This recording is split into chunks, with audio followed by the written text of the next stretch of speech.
All right, welcome everybody. It's October 29th. Let me bring on Luiza. And Bill says I need to let Luiza talk more, so I'll just leave Bill off the screen right now so Luiza can talk more. What do you want to say, Luiza?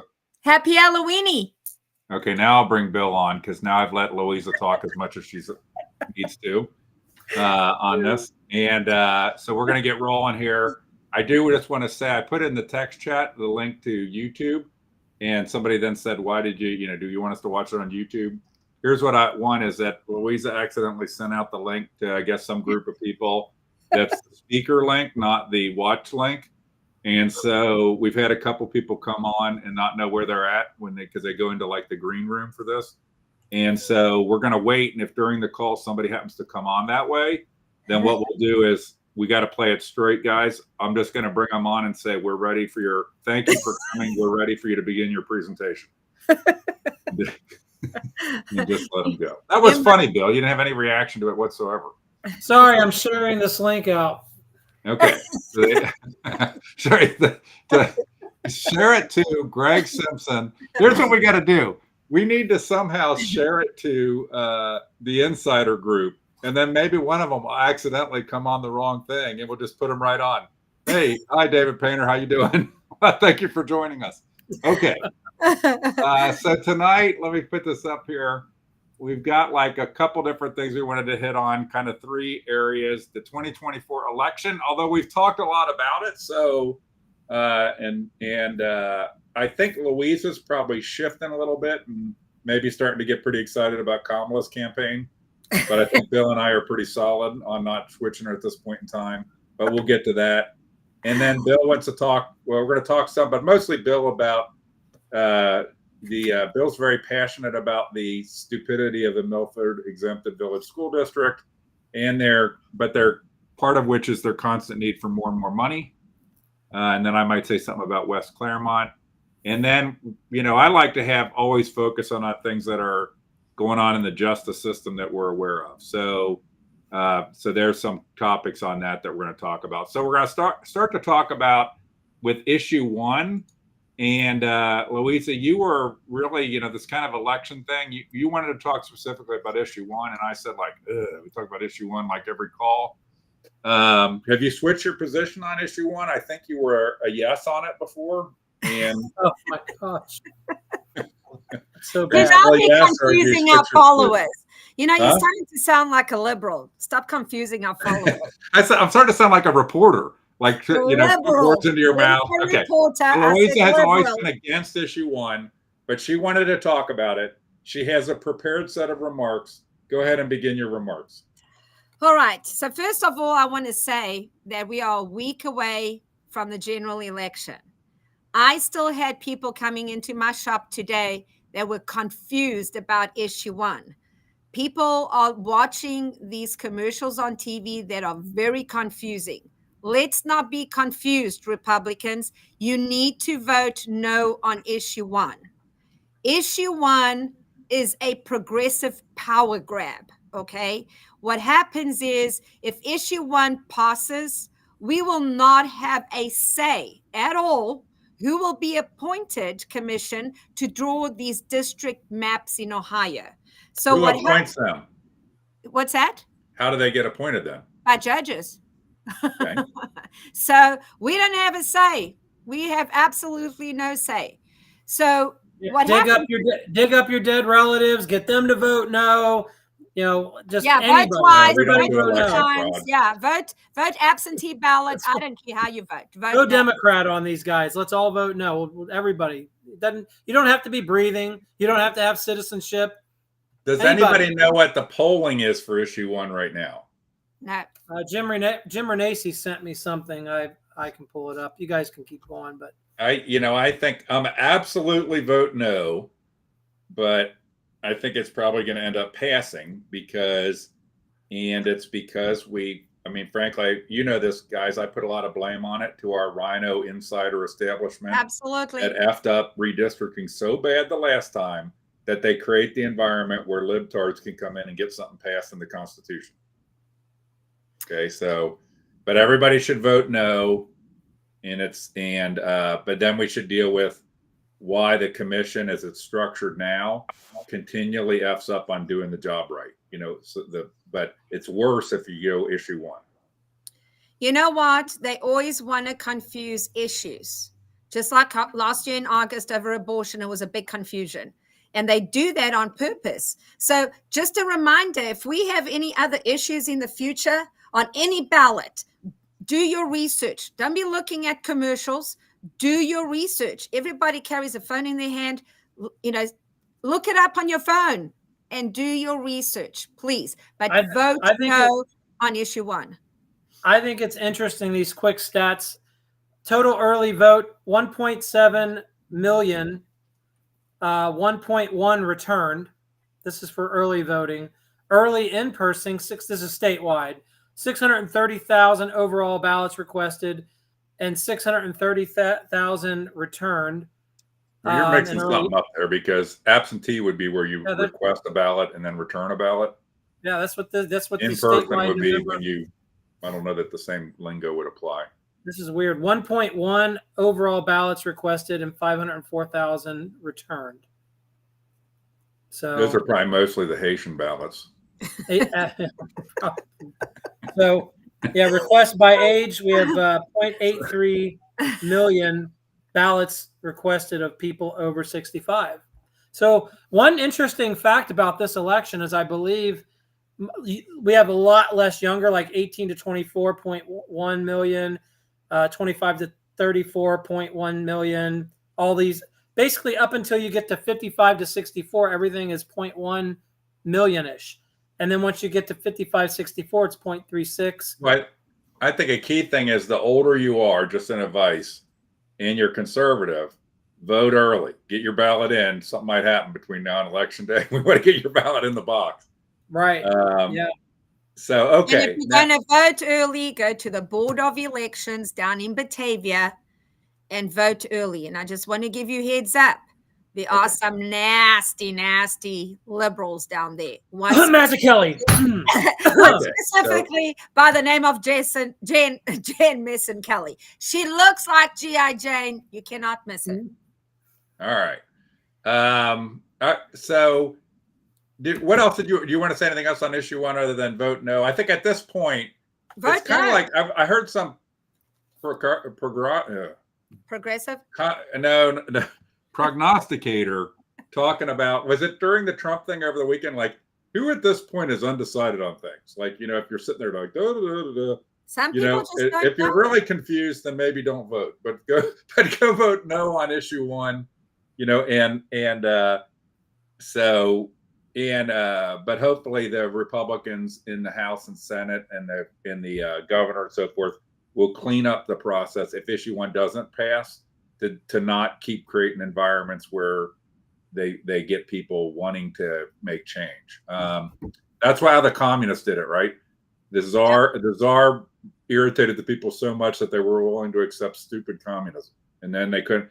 How does the saying go? You can vote your way in, but you have to shoot your way out.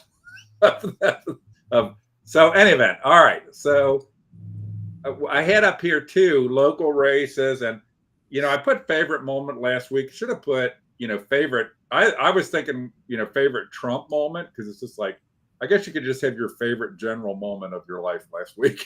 but my favorite moment was but so on the local races now, before you were in the green room, Luiza held up her slate card. And I don't know if you want to do that on this call, Luiza, but your slate card. And it seems to be a misprint. It's the Clermont County Republican Central and Executive Committee slate card. And it has, it seems to be an error on the card. What's wrong with that card? Bill, can you tell what's wrong with my card?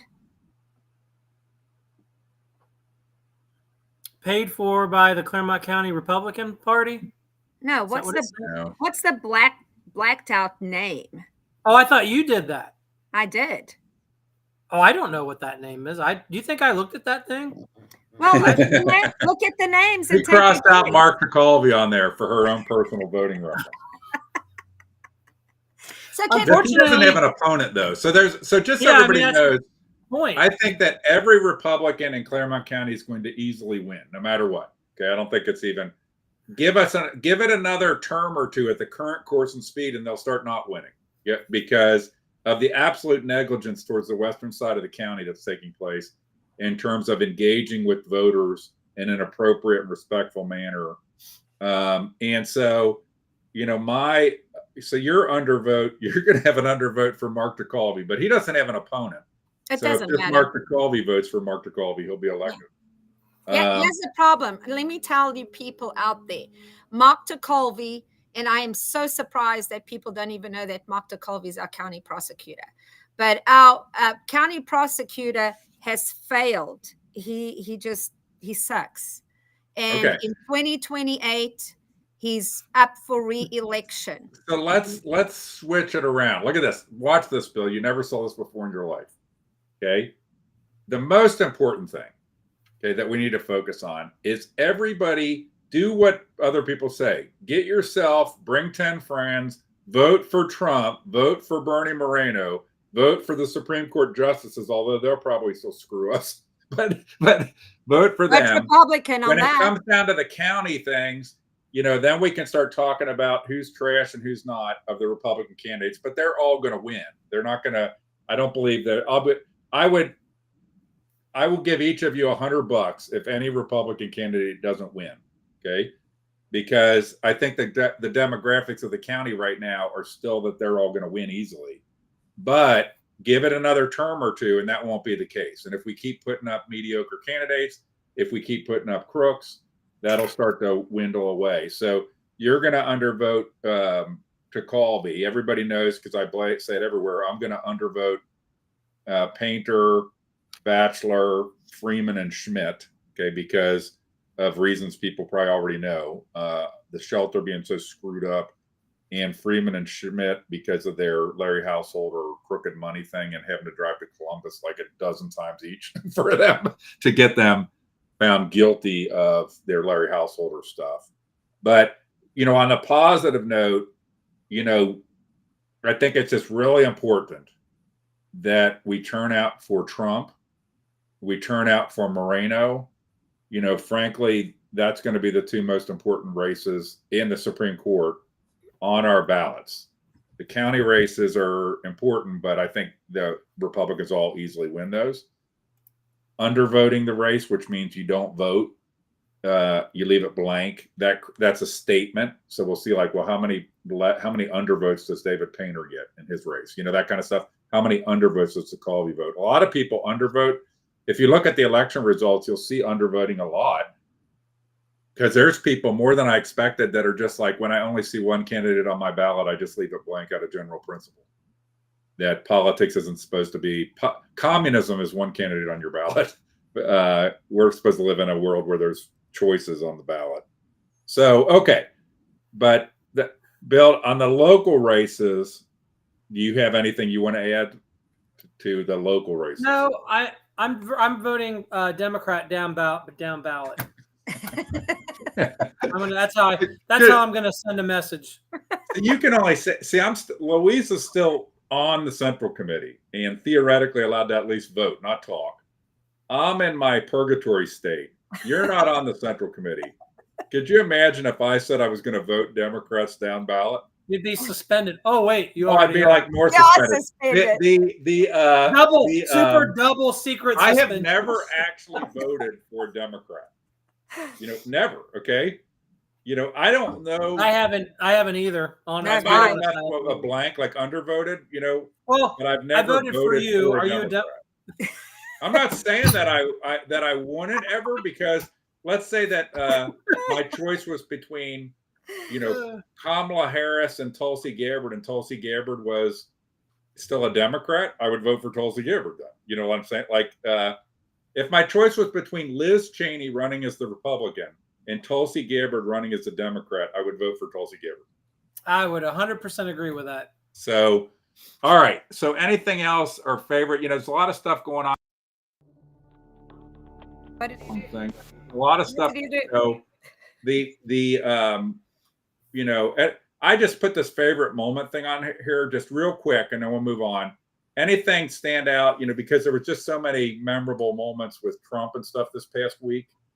Like 30 seconds or less. Any memorable thing or what stood out to you in the last? Oh yeah, I had a memorable thing. We hosted we had probably 800,000 people at our rally after the Trump loop down at the drive-in.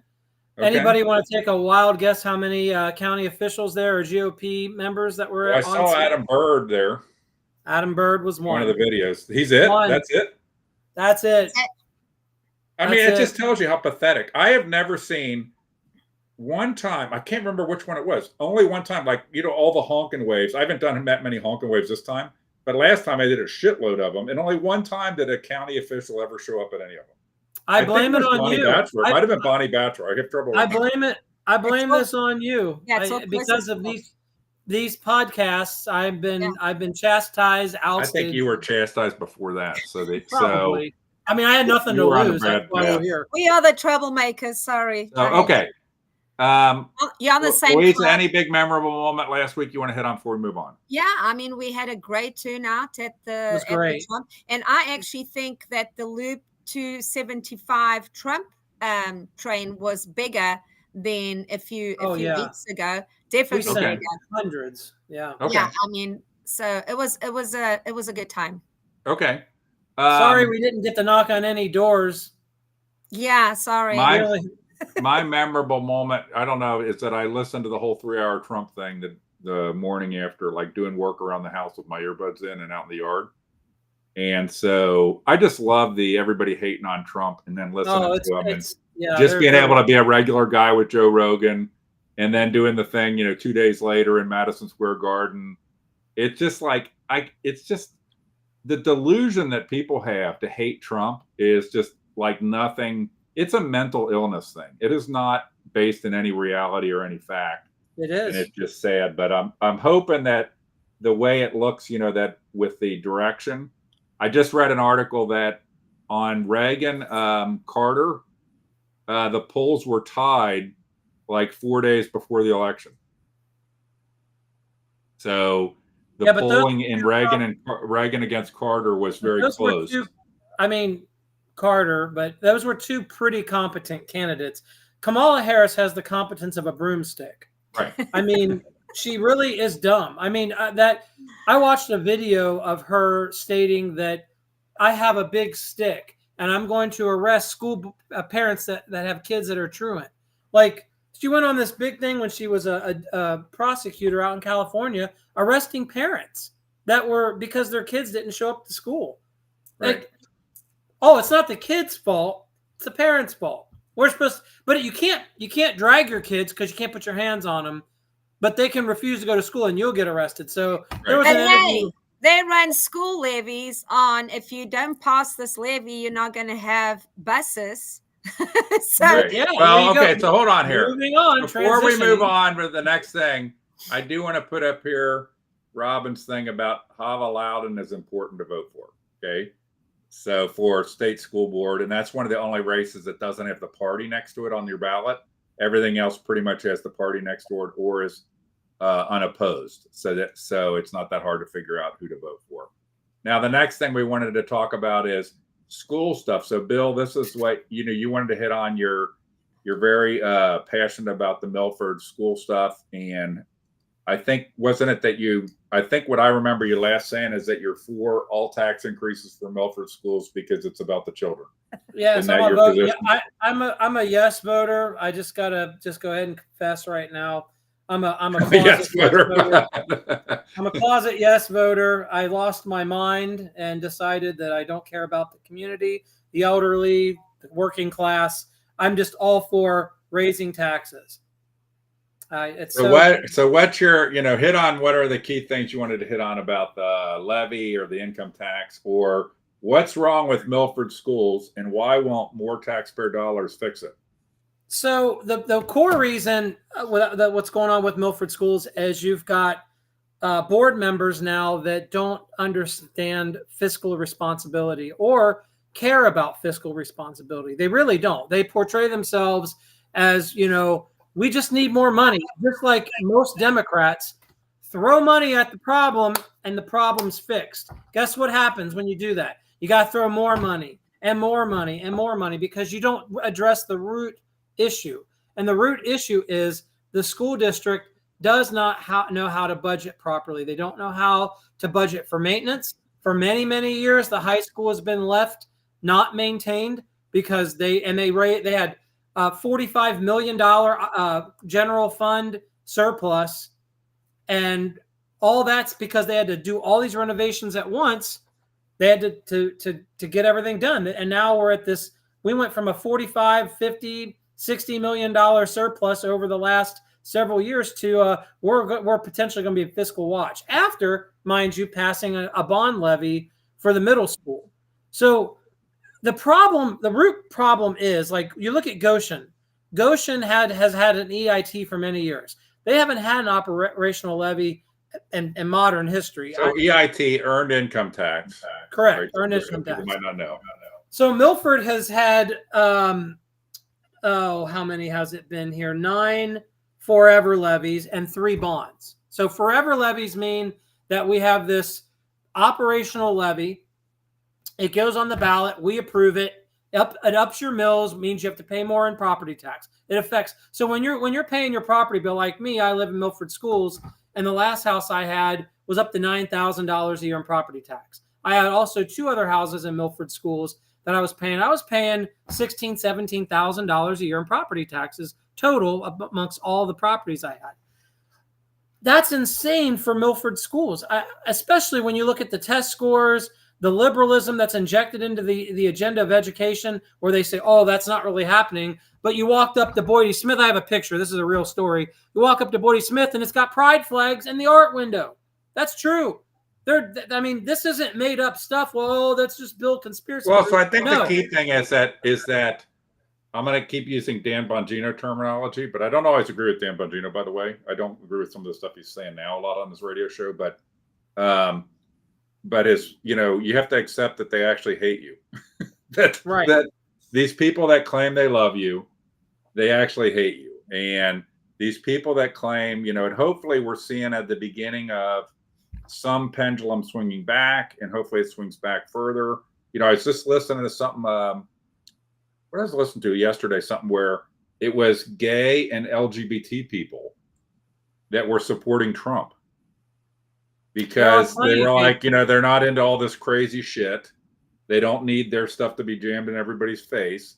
And it was interesting. I was listening to it, so I didn't see the pictures, but they were like, there was an LGBT person saying, that they didn't really need it. Just like if they did their thing and people just left them alone, they didn't need it to be jammed. And a lot of them were like, the theme was, since you mentioned the flags, the theme was that the over libtard stuff is actually making life more difficult for what I'd call your more run-of-the-mill gays and your LGBT community, that the extremist groups, which I think teachers are extremist groups nowadays, they're the ones, they're pushed the thing so far that it's actually working against the actual legitimate agenda of these people into crazy land. Because even and halfway in, I'm not gay, I'm not LGBT, but what I was listening to in this podcast was that these people, a lot of these people are like, even we would agree you don't put this stuff in the face of a young child. And I think that's a voice not heard, is that people in those communities saying, we don't support that. You know what I'm saying? Like these teachers, and in a lot of cases, you look at these things all the time, and it's like Puerto Ricans. They're so upset about a joke at Trump's thing. They're not really upset. Who's upset? White extremist liberals that are there. So anyway, can I say something? Yeah, go ahead, because you two have talked for a long time and you won't let me talk. So Logan Bixler says bad management. Hold on. What I'll do, Luiza, is I'm just going to take us off. And I'm talking. Okay, thank you. Logan Bixler says bad management stems from lack of county leadership. Yes, the problem with I see with schools is that we have funds coming in, and we have a lot of funds going to places that we shouldn't even have. I mean, I just found out recently that we have assistant principals for each grade starting in middle school. At least Goshen does. I mean, these salaries are astronomical. I mean, they're huge to pay an assistant principal. You know what? If you have a superintendent, a principal, an assistant principal that cannot run the school, then you need to fire all three of them, and you need to hire three other people to do the job. I'm sorry. That needs to take place. And then with Milford, I believe that the secretary down there earns over 100,000 a year. I'll tell you what, Milford, I'll do you guys a favor. For 50,000, I will come and be secretary, and I will do a damn good job. So that's the problem, is that we have very poor leadership in our counties when it comes to schools. I'm done ranting. Paul, how much do I want? $20. You can have it. Paul wants to buy. So I just wanted to say, Luiza, you had total control, and then you kind of ran out of shit to say. So Bill and I are back. So. Oh, no. You're the ones got control to bring you guys back on, and you did that on purpose. I know your little game, Chris Heads. You know, let me finish about the Milford school thing. So that, because I don't have to rant on like you do, Mr. Hicks. Go. Quit interrupting Bill. Tomorrow we have an interview with Channel 9. We're going to talk about these. Basically, the core problem is that Milford is now wanting us to pay an EIT after we've passed all these levies. The problem is they're forever levies. Now, the board has the ability to take the levies off, and they could remove some of these, reduce property taxes, then come and say, hey, let's do an EIT. It's only good for 10 years, which is not right. The EIT should expand as the community expands. More people in the community, more workers, more working class. Money. Well, it does. It goes up. Right. You get, it'll keep increasing the amount of revenue you bring in as the community. The problem is you've got two board members that are about as intelligent as Kamala Harris, Emily Chestnuts and Meyer Powers, and probably the same personality. And they don't understand. Who do you think they're voting for?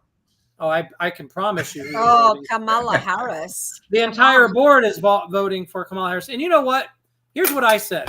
When Jerry Combs and Melissa Nolan were on the board, they started raising a lot of questions about how are we spending money? Why are we spending money in these areas? And it's like Trump. When Trump started questioning things going on in the government, everybody started distracting with all these Trump raped Stormy Daniels. Trump said, grab her by the you-know-what. Trump did this. They started with all these distraction tactics. They did the same thing to Jerry Combs. They made up a story about Jerry Combs said he was against cheer in the community. Then all the cheer people, Republicans, Democrat, didn't matter, were against Jerry Combs. So Jerry Combs had this great messaging that got lost because of this distraction. And this is what Democrats do. They come in, they wreak havoc, and the good conservative Republicans, their messaging gets lost because all they want to do is tear them apart. I think that both sides do that. So I think that I get smeared a lot for things. I get told I was a Democrat plant. There's a lot of things that have been said about me. What the point is, we have a lot of people that are characterless people that are in the political system. Some of them, a high percentage of people with a D are that, but a pretty good percentage of people with an R are that, is that they create distractions from the real issues. That's why our political class never fucking solves any real problems. And that's what I know. And we've been focused on the issues.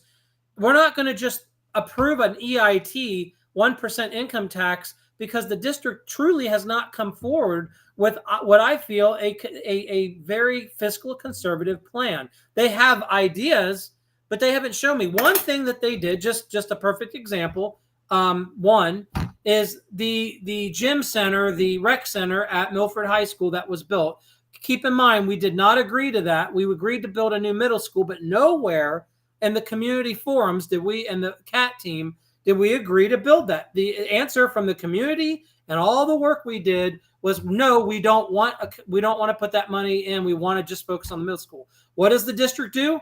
We're going to go ahead and build a rec facility, but it's only going to be 8,000 square feet. That rec facility is, I think, $10-12 million over budget now. It has turned into a 40,000 square foot facility, and we're on fiscal watch. While Do we we have give the meetings there? superintendent a raise. Yeah, So I mean, do whatever you want. It's a public building. vote no for the Milford school levy. Yeah. So by the way, a separate discussion on all this is, school districts are largely badly managed. You're grading on the curve. They only compare themselves to each other. So West Clermont will compare itself to Milford. And if you sit in any school district thing, the big issue is we're not spending as much as somebody else. like we aren't spending. There's districts that are spending more than we are, and we need more money so we can spend more. Versus, a mentality of what results are we getting for what you're spending, and what are you doing? Frankly, there's no pride. A company is very proud of being able to deliver for lower cost, right? Not a single school district would ever be proud of the fact that we're delivering superior results for lower price per student. And nor are you ever going to hear them stand up and talk about what is their innovation plan to lower cost. And I want to go on just a quick rant here. If anybody's familiar with Jordan Peterson. So Jordan Peterson, was at University of Toronto or something like that. And he realized, he was all like in tenured and all that kind of stuff.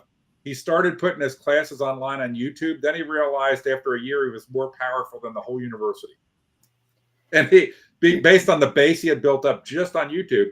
And he was pointing out, why do we restrict these things? Why do we, so I asked West Clermont, okay, so we made all these investments into remote learning. Why don't we make remote learning available to homeschoolers for subjects they're not comfortable teaching in their home?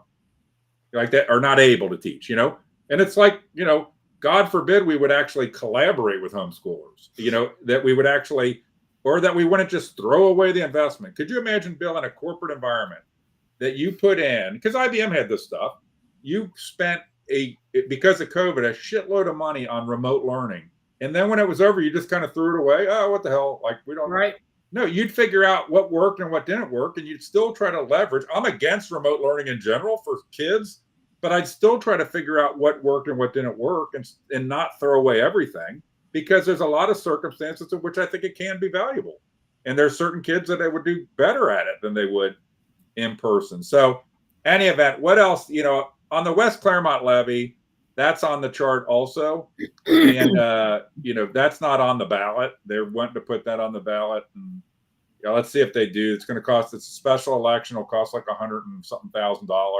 It's absolutely going to get defeated. I will make sure of that.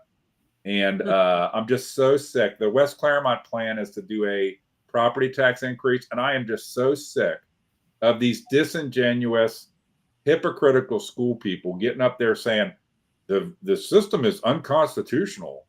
But then they continue to do the same thing. They have an option that is constitutional, an earned income tax. And I'm totally for an income tax funding model for schools, not for Milford because they're irresponsibly managed right now, but it's so much fairer, and the amount of revenue they get increases with the earnings of the people. It goes proportionally up or down the community.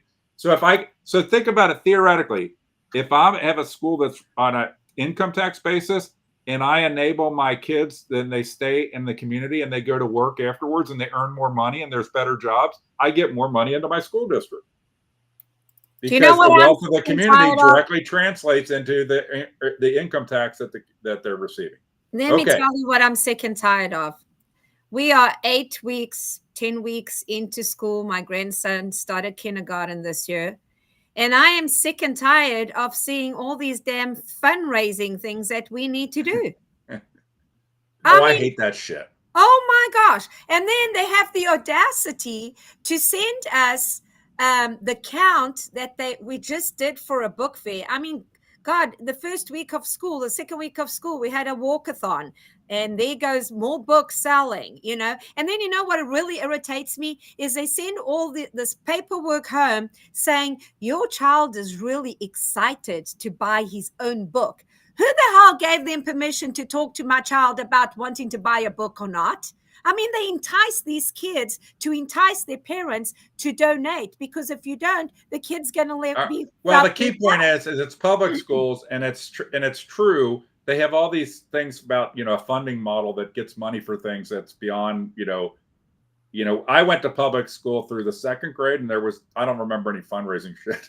They just had school, and so any event, anything else on schools, guys, before we move on? I want you to say, when you interrupted me, they gave us a count of how much we did at the last fundraiser, $55,000 for the elementary school, right?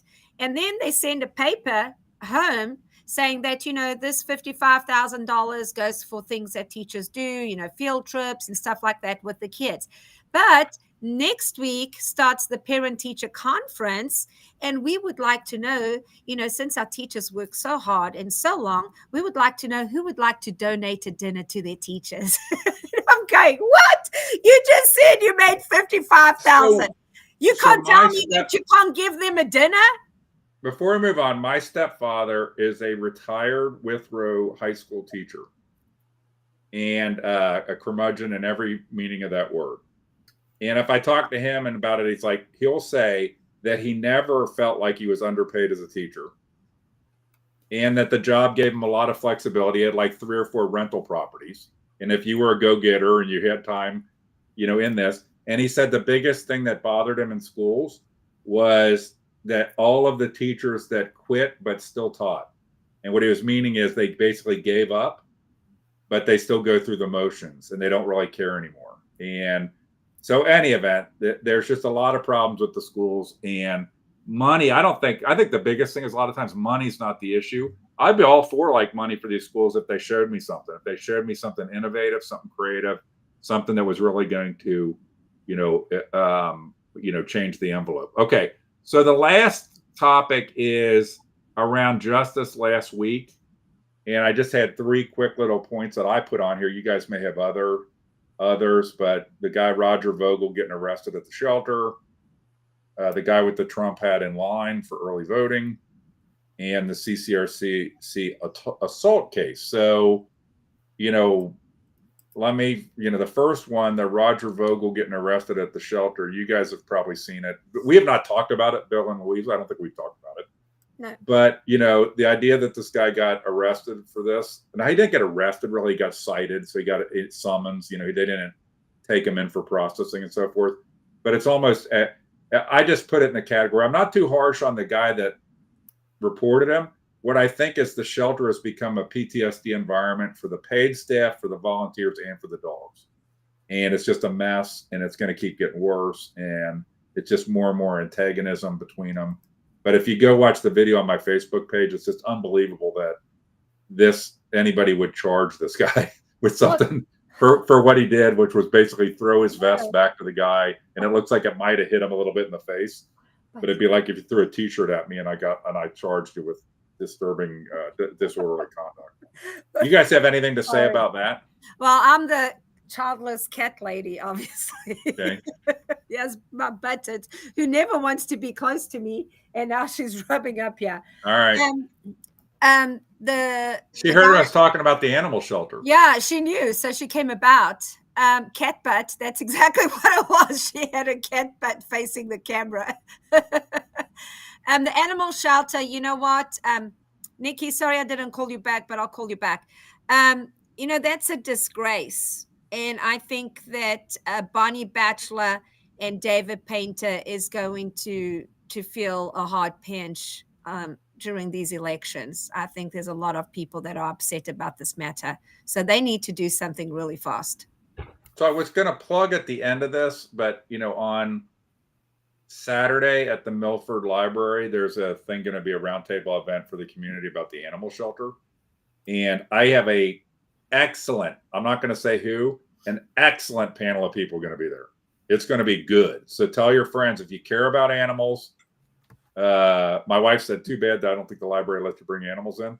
But if you care about animals, come to this, because if you look at the agenda here, understanding shelter operations and medical, it's going to be guest presenters, going to be fantastic. The county should come to make sure they could learn these things. People that know what they're talking about. Current issues, concerns, and vision, a panel discussion. Some excellent people going to be there. The people that you would want to see there are going to be there. Okay. And then the county RFP process. I went ahead and invited, the county government, send somebody, how this RFP process is going to work. Yeah, good luck with that. I know. I keep bringing up though that they're saying like, oh, we need months to do the RFP. It's like, hey guys, you had an RFP in 2020, and the issue wasn't the RFP. The issue was the dollar amount agreed to. So why do you need to redo the RFP? It's the dollar amount was the issue, not the RFP. So what makes it so hard? I just don't trust any politicians that right before an election say they're going to do something to fix the situation, and we'll get back to you after the election's over. Oh, like Never trust politicians. I don't care if they're Republicans or Democrats. Don't trust them. Kamala Harris does exactly the same thing. So the second thing I had on here is the guy with the Trump. Bill, did you have anything to say about the shelter? You didn't really say anything about the shelter. I haven't really gotten too engaged with the shelter because you've been all over it, and we've been kind of dividing these issues up. So it's not that I don't care, because I'm an avid animal lover, but I just haven't been involved with it like you have. I'm more involved with, things like people blowing criminal trials in our county and, things like that. Oh, hold on. Who did that? So someone blew a criminal trial? You have got to quit drinking before these calls. Okay, so it's 9 o'clock. I'm tired. So Kamala. Okay, so but Nikki Potts, by the way, said, was it a code or a leash? Go listen to the 911 audio, because in the picture it looks like he threw his vest. I don't know if there was. It was his vest. But in the 911 audio, at one point he says vest. He says leash first, and then he says vest the second time. And I took the video that they sent me. I got video from the sheriff's office, and I don't see any other incident in the video. I mean, there's a lot of like video that's just, anybody's requested video, you'll get like an hour of just like the kennel. Nothing happening, You know what? Do you see this over here? Yeah. Yeah, that's the problem in our county. He has become known for prosecuting the innocent, and the guilty get away. Political prosecution. Yeah, political. That's funny story. Funny story real quick. I was talking to somebody. I will not say who it was, because I would never do this to this person. But they are in the legal field and around the area. When I say maybe a surrounding county, maybe in the county. But the funny thing is, I was telling them about this. They hadn't even heard about this what happened. And I told them who the attorney was, and I said, Scott Croswell. They said, oh, the fixer. Yeah, that's right. That's what he's known for. Oh, well, you're moving on. Scott Croswell's not involved in the shelter thing. No, I'm sorry. I thought we moved on. You're jumping ahead. Don't jump ahead. You're still on the shelter. Okay. Real quick, before we go to that, the guy with the Trump hat. So people, if you look on my Facebook page, I put stuff there. I've requested the video from the sheriff's office, the body cam video of it. But there was a guy with a Trump hat in line, and some sort of, dispute or disagreement take place at early voting. And so I put there's a video on Twitter that says it's had like 10 million views of this. So Clermont County in the news.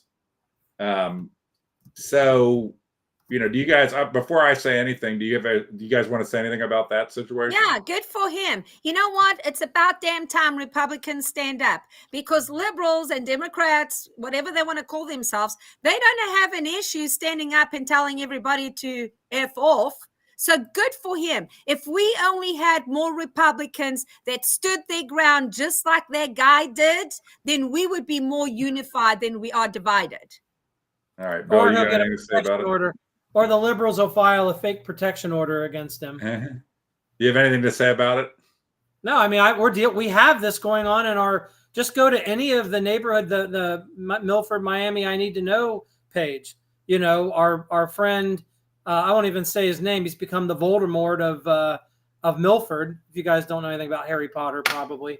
But he's the evil presence in Milford. He just goes around bullying people all day. Women, because they disagree with. This has something to do with the guy with the Trump hat at early voting? Well, it's just another. These women are speaking out about something, okay.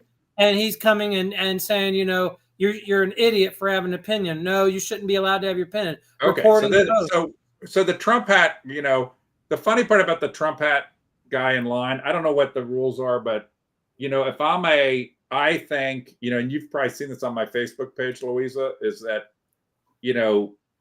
I've always accepted that rule that you can't have candidate-oriented apparel in voting or in line to vote. You can 100 feet out from the thing. Yep. And I have no problem with that. And I frankly think, as much as I'm a Trump supporter, and I was dark MAGA before Elon Musk was dark MAGA, but you're just going to come off looking like an ass to people in the line. But That you're making a big stand, because it's not ridiculous. And Chris, together. hey, I'll let you talk. I'm talking. Chris Dennison, who was the first part of that video, he's the Democrat, and he's a nice guy, and he's not a mean guy or anything. And so I just think be respectful when you're voting. It should be like going to communion for Americans, that when you're voting, it's like going to communion. You know what? We cannot be respectful when it comes to the Democrats. I'm sorry. They stand together. But I don't, Luiza, there is no question to me that they would equally enforce that rule. If somebody were coming in line with a bunch of Harris stuff on, they tell them you can't have candidate specific stuff on in voting line or while you're voting. And you know what's going to happen is some jackass, you go with a hat, and then some jackass is going to have like a Halloween costume thing in line. That's a good idea. Maybe they got it from Spirit Halloween from the Hicks Watchdog site. By the way, I think that, I know we disagree on this, but I also think that most people largely don't like electioneering at the polling locations, whether they're Republicans or Democrats. They would prefer to just be left alone. I know we hand out cards and stuff because particularly we want them to know the races when they get in there. It always pains you when somebody's going to go in there and they're going to see a race and go like, holy shit, I have no idea what this is or who I should vote for. Like the state school board one. They don't know that there's a few races on there. So I always take the cards and stuff like that. But I think in general, people kind of want to be left alone when they're voting. And then it goes for in line too. And drama is just not it's not going to, I don't know what the law is ultimately on it, but I don't think it's going to convert anybody. It's not going to convert anybody in line. It might take somebody in line who's a first time ever Trump voter that hates Kamala. And if a Trump person is acting like a jackass, arguing with the election officials, that might say like, oh yeah, I'm going to go ahead and vote for Kamala then. I think what we need to appreciate right now is that there are a lot of people that may vote for Trump that would otherwise not vote for Trump. And we don't want to do anything as Trump supporters that's going to give those people any reason to believe they would be making a bad decision by voting for Donald Trump. What about those of us that are not supporting Trump? Well, Chris. Like you, Chris. Hold on. Let's put Bill on alone so you can talk about his not supporting Trump. No, I want to, at some point, I want to bring up, don't let me forget the Greg Simpson Spirit Halloween thing you posted. You forgot the chaplain collar included. Well, those are all old. Those are from like last, those are not new. Those are all from last year. Yeah. That's why I said I can't. That's why if you read the comment there, I said, so anybody doesn't know what he's talking about, I have these like spirit Halloween things, for each of a lot of the political figures in Clermont County. But I jokingly said there because they're old, they've not been updated. They're from last year, or it might even be the year before some of them.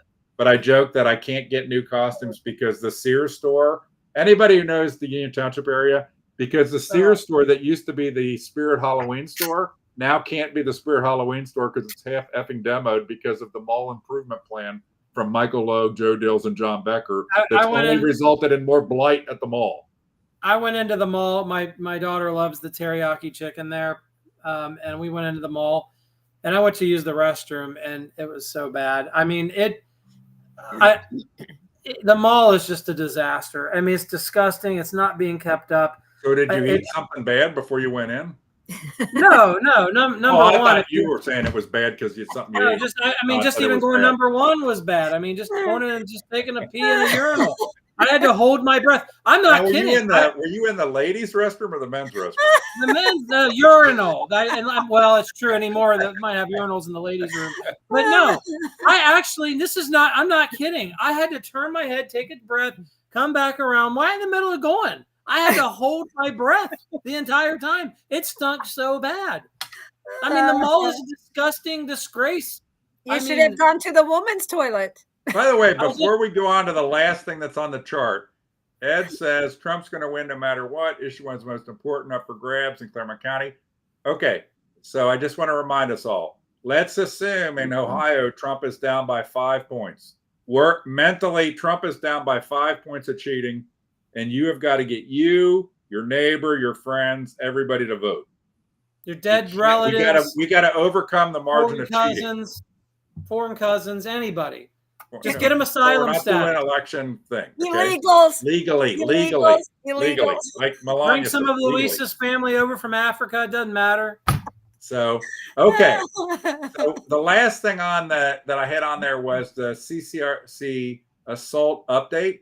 I love this one. My favorite topic. The assault trial update. I guess I didn't check today if there was a verdict. Your favorite topic. And I will say, just so that I can be, the guilty party, is that, because you guys know this and we can comment on it. It's not been shared, but Tammy Brinkman did send a note to the court saying that had she been able to testify, she would have testified that it was an intentional act on the part of Patricia Lambeck. Okay. And I know, Bill, you were involved with that and that going in. And then there was a question of whether it was going to even get to anybody. I don't think it'll change the outcome. I think the trial was absolutely rigged to not call the eyewitness. And it's disgusting, and it will just further demean. And the judges in Clermont County need to keep asking themselves, how much is Mark Jacoby worth? Is it worth people having zero respect for the court system? I lit it up. I sent it right there. Let him talk with it. I'm going to take. Hey, Bill, hold on 1 second here.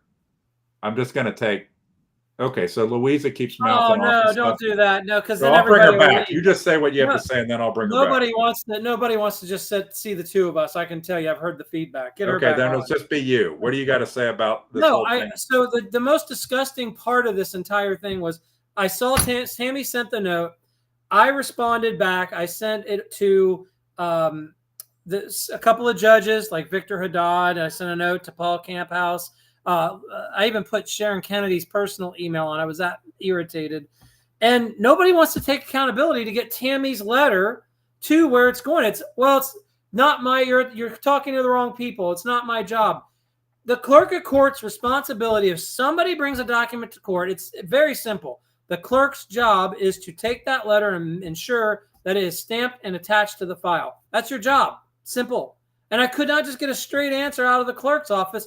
Is that what we're going to do? Are we going to get it? I put the sheriff on there, and I'm like, should we be investigating this? The problem is the judge is going to do a verdict. And once the judge has a verdict on it, probably not guilty because a key witness wasn't able to testify. You can't go back and retry it. That's done. Trish Lambeck will get off scot-free because Croswell, the fixer, Mr. White, good old boys network, old guy that's been tied into Clermont County before I was born, has all these relationships and all these intertwining relationships. It's awful. It shatters the mere fabric of everything we stand for when it comes to justice in the system. I wrote in my letter to them, I said, I don't care if it's a guilty verdict. I don't care if it's a not guilty verdict. But what I care about is the integrity of justice and the fact that I sat personally and watched a trial get thrown right before my eyes and on video recording that we're so confident that we can get away with it that we just do it. I mean, they even brought up the fact that Scott Croswell had a conversation with the victim. Scott Croswell is the one representing the person that assaulted. Well, I don't think I don't really get, there's always these things happen with Scott Croswell. A sudden venue doesn't matter. They don't call a key witness. So it's not, but I pulled up the docket here and people probably can't see it. And it still says case under advisement. So there's not been a verdict in it. I don't think a letter from Tammy can do anything, but my point is, and I think we're all in agreement that it's just like, we have got to end this, it should be a mistrial, Chris. I don't think it can be a mistrial. I don't think it can be a mistrial. Why?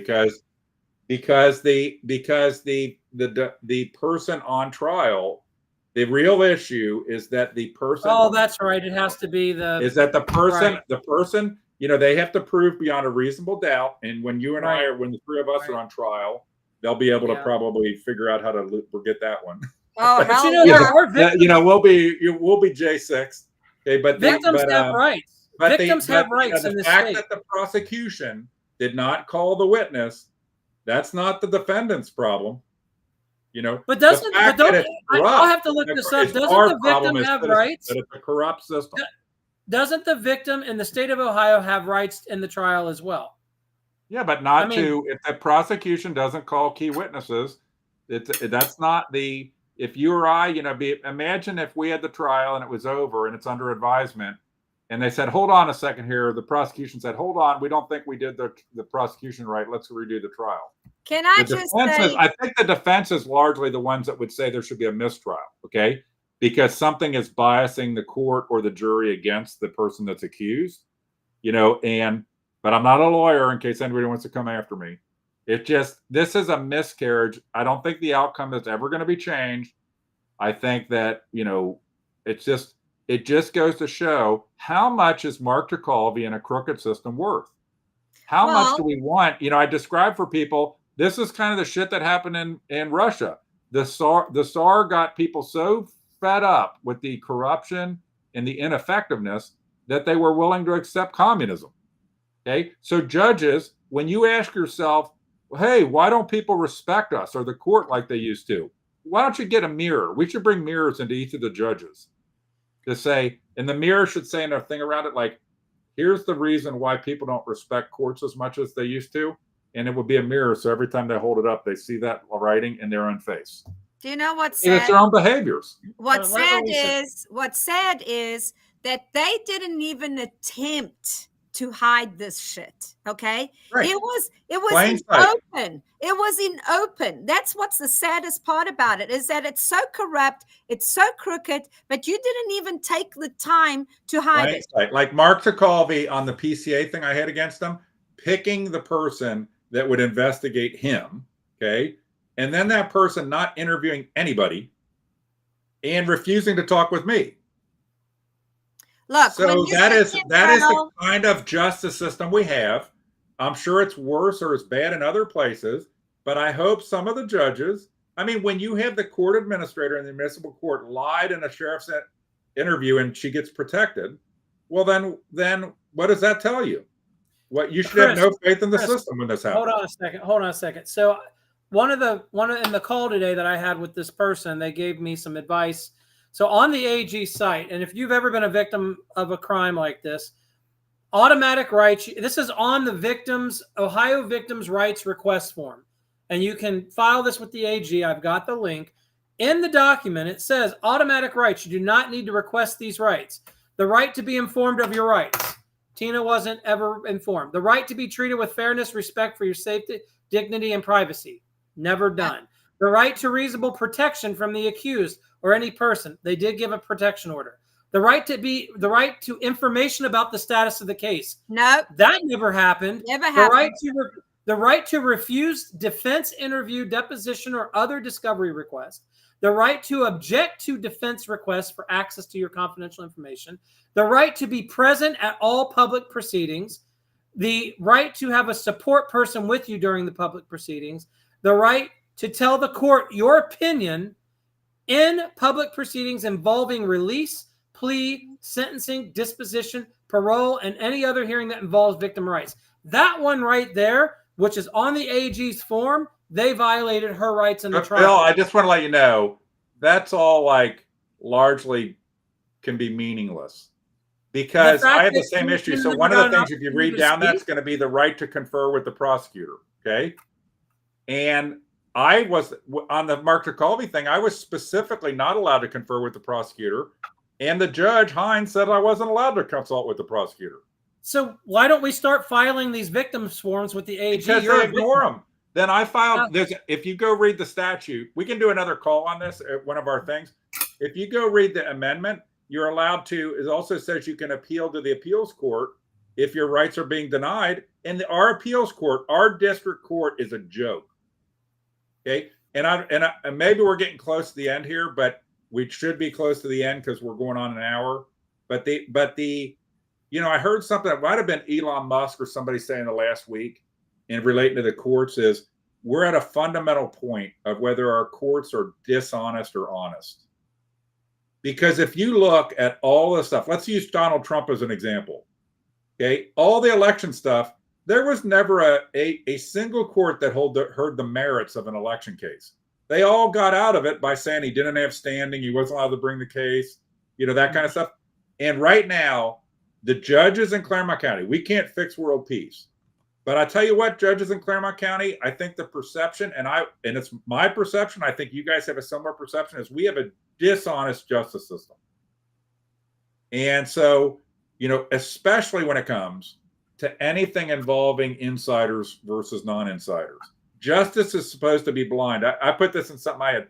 Justice is supposed to be blind, but Lady Justice is always looking from beneath her blindfold to see whether Chris Hicks's name is on the case caption. And if it is, different things happen. Luiza, same thing. Justice is blind, but if they see Luiza McQueen's name on the case caption, absolutely, Lady Justice is different. And it is disgusting. And I wish that, the judges that have character would say this cannot happen, if for no other reason than to have people constantly demonizing that the court system is dishonest. We got to get a half track and or a tank like what's his face and get it in front of the courthouse again. Is a judge, you should be embarrassed. You should be embarrassed. Okay, but I hope that people approach judges. They know they're going to win. Tell them your courts are embarrassing in Clermont County. They know they're going to win. Okay, there's no motivation to change when it's like the guy that owns a fight dog but feeds the dog a steak dinner before every fight. That dog's destined to lose. The dog that's hungry is the one that's going to win because the dog is starving. Right. It's the same thing. These judges are spoon-fed these elections unopposed every time in the primaries, unopposed.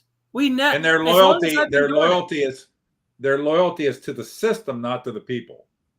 And we have a couple of good judges. Their loyalty is to Mark TeColvey.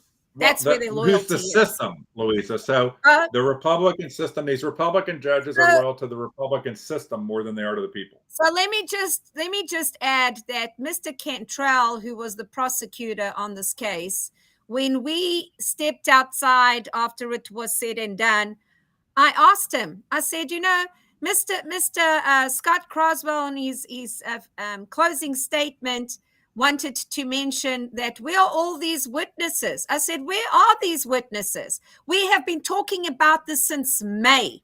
I have been calling him and asking Mr. Cantrell, where are these witnesses? Have you subpoenaed this person? No. So anyway, when I said to him, why wouldn't you call Tammy Brinkman up?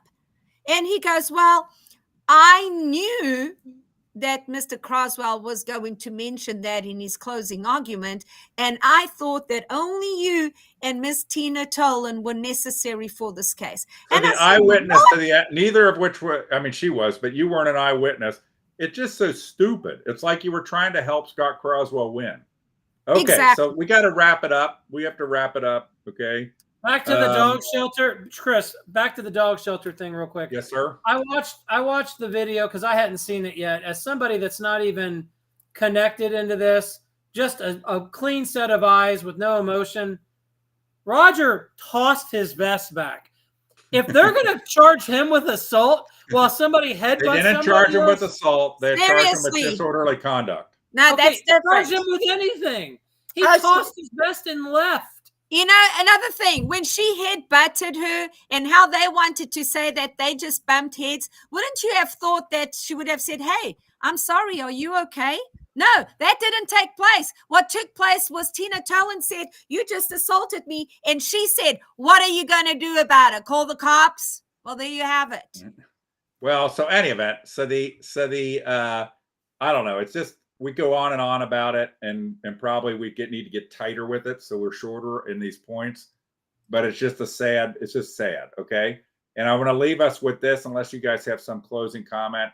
You can always send to this email. I've been forgetting to put it up. ClermontU@reformclermontgop.com, or message on Facebook or something like that if there's a topic you think we should cover or you have information. That's basically it. You guys got anything? But Bill, closing comment. Our justice system in Clermont County is an embarrassment, and it's because of people like Mark TeColvey and a few others that sit back quietly and allow it to go on. And you know what his response is? Chris, you got the picture still? Go ahead and throw it up. No, I'm not throwing up the middle finger. That's his response. And I'm going to say that I'll bet you get the last closing comment, Luiza. I'm going to say, Bill, to that is, and it's broader than you think. Okay. The reality is Greg Simpson got protected. Greg Simpson got protected when everybody knows he's a serial liar, full of crap, lies in interviews. And the system just keeps protecting people that shouldn't be protected. Okay. All right, Luiza, your final comment. Okay, so we are a week away from the elections. Please go vote. Go vote early if you can. Vote no on issue 1. That's very, very important. And the other thing is we are having a election night party at Bill Thomas's house, and you are all invited to come. Reach out on my Facebook, Luiza McQueen. There's a flyer on there. We will have guests, Dennis Walker, I guess, got off here. But Wildman Walker will be our guest at that party. So come and have fun, and we'll see the votes come in. And then happy Halloween. And he's going to say to Luiza, we got to get him to say, Trump on a power play when he wins. Yes. That's and happy Halloween for Friday. Woo! Thursday. Woo! Happy Halloween. All right. Thank you, guys.